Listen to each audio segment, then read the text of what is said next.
ini penalti wasit curang dari awalnya curang itu Pak, masih babak pertama ke awalnya curang akhirnya gimana wasit dibayar wasit mulu, gimana sih ini penalti, harusnya penalti Kinerja dari para wasit utama ya atau asisten wasit dianggap ya dalam tanda kutip ini buruk kalau bisa dikatakan, sehingga ini perlu untuk PSSI turun tangan. Dalam hal ini Ketua Umum Erick Thohir sudah banyak berseliweran omongan di luar dan kejadian-kejadian yang memang sangat kontroversial. Saya sakit hati.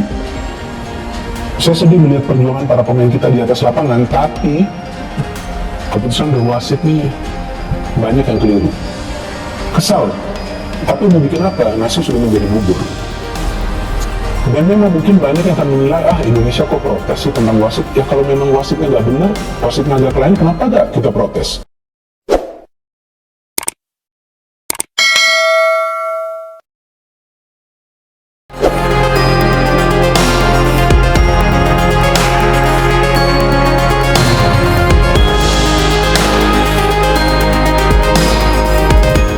Siapkan kopi Anda, tarik nafas dalam-dalam, dan tahan emosi Anda.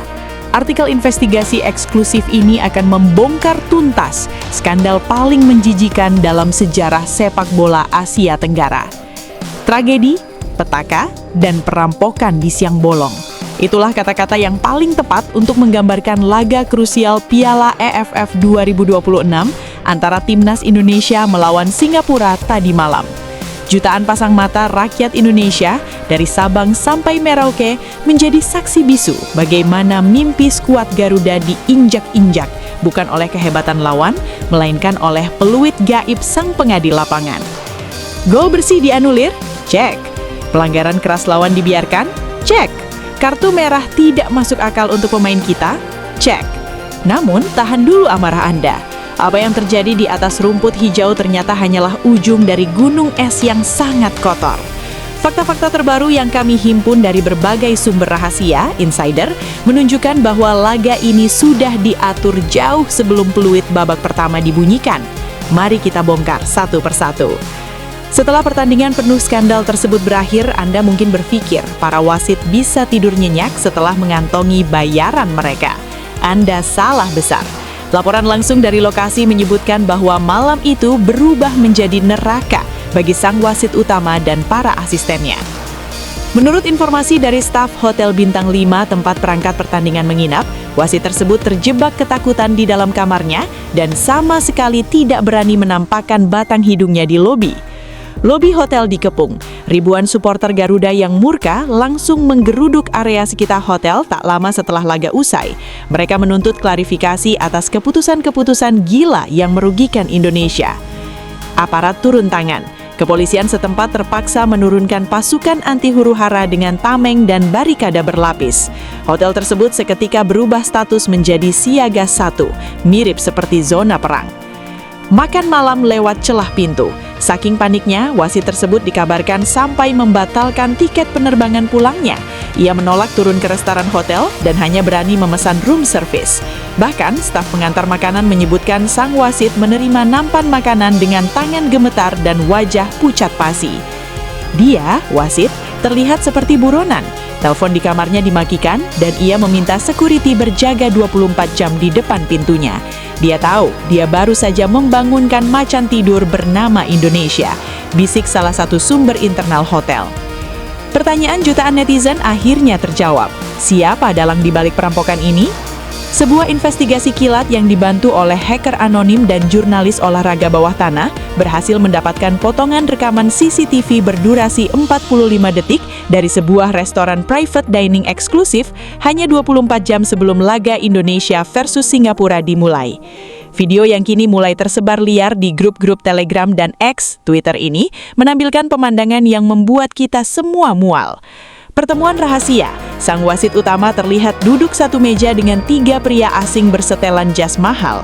Koper hitam misterius, di menit ke-0,28 rekaman tersebut, salah satu pria asing itu menendang pelan sebuah koper kulit berwarna hitam pekat ke arah kaki sang wasit di bawah meja.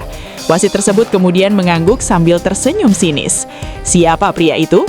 Penelusuran wajah, face recognition, mengungkap identitas mengerikan.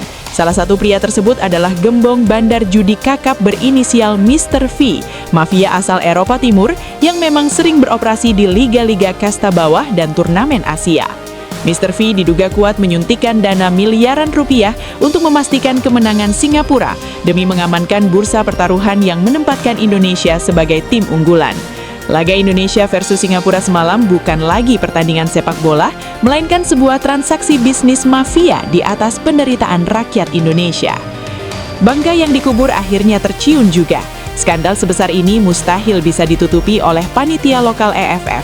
Di era digital, kebusukan itu langsung viral hingga ke benua Eropa.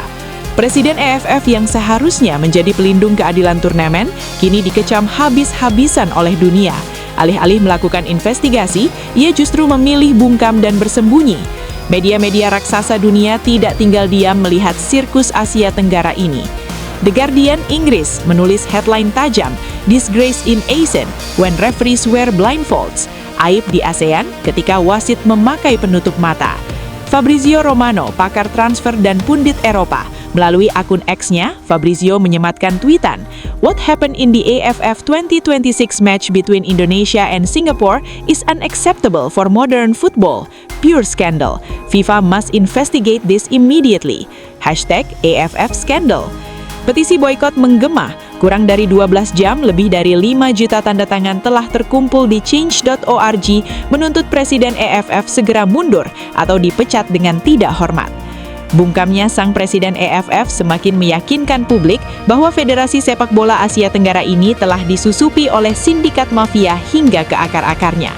Jika FIFA tidak segera membekukan turnamen ini, sepak bola ASEAN akan mati perlahan.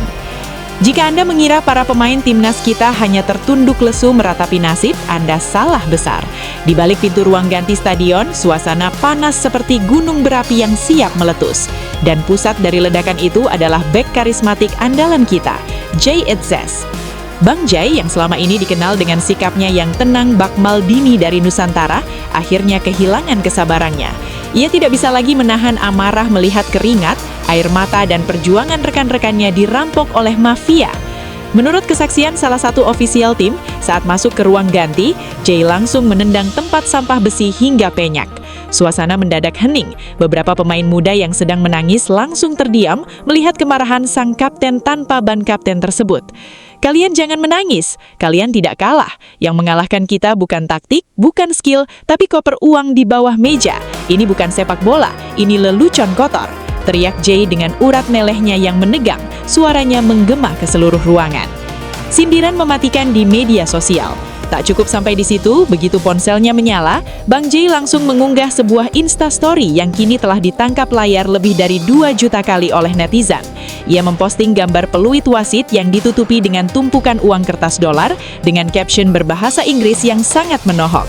"We fought against 11 players, the referee and a dirty syndicate. Keep your corrupted trophy. We keep our pride. Pathetic. Kami bertarung melawan 11 pemain, wasit, dan sindikat kotor. Simpan trofi korup kalian. Kami menjaga harga diri kami. Menyedihkan." Postingan Bang Jay ini ibarat bensin yang disiram ke kobaran api.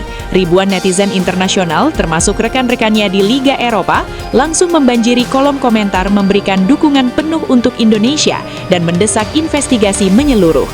Membaca semua fakta gila di atas, satu hal yang pasti, Piala AFF 2026 telah kehilangan kehormatannya. Ini bukan lagi soal menang atau kalah melawan Singapura. Ini adalah perang melawan sistem yang busuk, melawan mafia yang menghancurkan mimpi anak bangsa demi memperkaya diri sendiri. Wasit yang terkurung ketakutan di hotel adalah bukti bahwa dia tahu bersalah. Rekaman Mr. V adalah bukti bahwa mafia itu nyata. Bungkamnya Presiden EASF adalah bukti bahwa sistem ini melindungi para bajingan. Dan kemarahan Jay Etzes adalah representasi dari jeritan hati 270 juta rakyat Indonesia. Apa yang harus kita lakukan sekarang? PSSI tidak boleh hanya mengirimkan surat protes formalitas. Ini saatnya mengambil langkah ekstrim. Laporkan ke FIFA dan CAS secara resmi. Ancam untuk keluar dari keanggotaan AFF jika tidak ada transparansi dan pembersihan total dari mafia. Supporter Indonesia terus viralkan skandal ini di seluruh platform media sosial. Buat dunia tidak bisa mengabaikan perampokan ini. Bangsa ini terlalu besar untuk dikalahkan oleh peluit pesanan koper hitam. Mari berdiri bersama Bang Jay Itzes, mari bela timnas kita, dan mari hancurkan mafia sepak bola ini sampai ke akar-akarnya. Keadilan untuk Garuda, lawan mafia sepak bola. Boykot EFF 2026 jika tidak ada investigasi. Bagikan artikel ini ke seluruh grup keluarga dan teman-teman Anda. Jangan biarkan mafia ini tidur nyenyak malam ini.